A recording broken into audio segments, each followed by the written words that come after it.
Millionaire finds his black ex-wife at a restaurant, unaware she'd been hiding the truth for 6 years. Ethan Carrington was a name that echoed in boardrooms, luxury magazines, and high society parties. A self-made millionaire, he had it all, except peace. For 6 years, one name haunted him more than any financial risk or business deal: Maya, his ex-wife, his once true love, the woman who disappeared without a word, leaving behind nothing but a signed divorce paper and a house full of unanswered questions.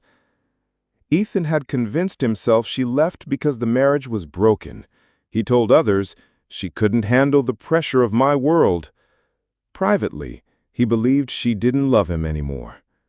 He moved on, at least on the surface. An unexpected encounter. One rainy night in Chicago, Ethan's car broke down in an unfamiliar neighborhood. Searching for warmth and a quick bite, he stepped into a small, cozy restaurant called Lena's Kitchen. He was barely seated when he saw her. There she was, Maya, in a worn apron, holding a tray, serving coffee. Her face still glowed with that soft calm he remembered, but her eyes, they were tired, guarded. Their eyes locked. Her tray trembled. He stood up. "Maya?" She froze. "Ethan!" The silence between them screamed louder than words. A past reopened. They sat in the back after her shift ended. Ethan fired questions. "Why did you leave? Why no message, no goodbye? Were you ever going to tell me?" Maya didn't answer immediately. Instead, she opened her purse and pulled out a small photograph. A boy. Curly hair, chocolate skin, big brown eyes, Ethan's eyes. His hand shook. "Who is this?" Her voice cracked. "Your son. His name is Jordan. He's 6. The room spun. All those years, all the silence, a son he never knew existed. The hidden truth. "I wanted to tell you," Maya whispered, tears threatening to fall. "But after what your family said to me, after what they did, I was scared." Ethan's chest tightened.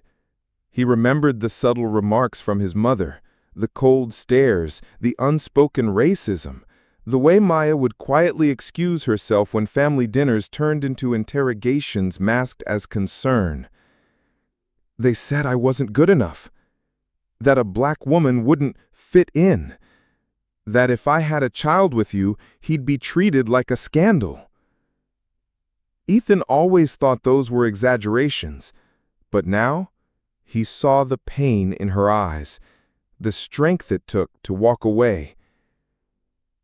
"I left to protect Jordan, from their hatred, from being treated like a mistake." The awakening. Ethan sat in stunned silence. A part of him was furious with Maya for hiding his son, but a deeper part knew she had done what he should have done, protected her, protected their child, stood against his own family's quiet cruelty. "I loved you, Ethan, but love wasn't enough to fight a world that judged me every day." He nodded slowly. "And now?" She hesitated. "I'm not asking for anything. I just wanted Jordan to be free, happy. That's all." But Ethan couldn't walk away again. He had a son, a beautiful, brave little boy.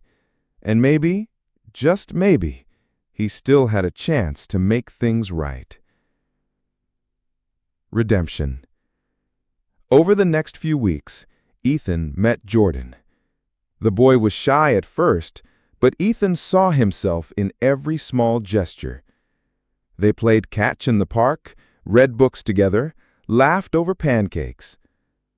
He also confronted his family, finally calling out the racism they had quietly spread. He told them he had a son and that if they couldn't accept Jordan, they'd lose him too. And Maya? She watched, not with bitterness, but with cautious hope. Epilogue. The choice. 6 months later, Maya stood in the same restaurant now co-owned by Ethan. He never forced his way back into her life, but showed up again and again as a father first and as a man trying to be better.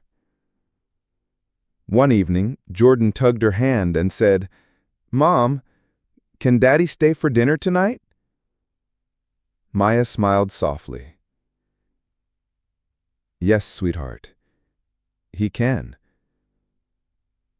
And for the first time in 6 years, the three of them sat together, not broken, but healing.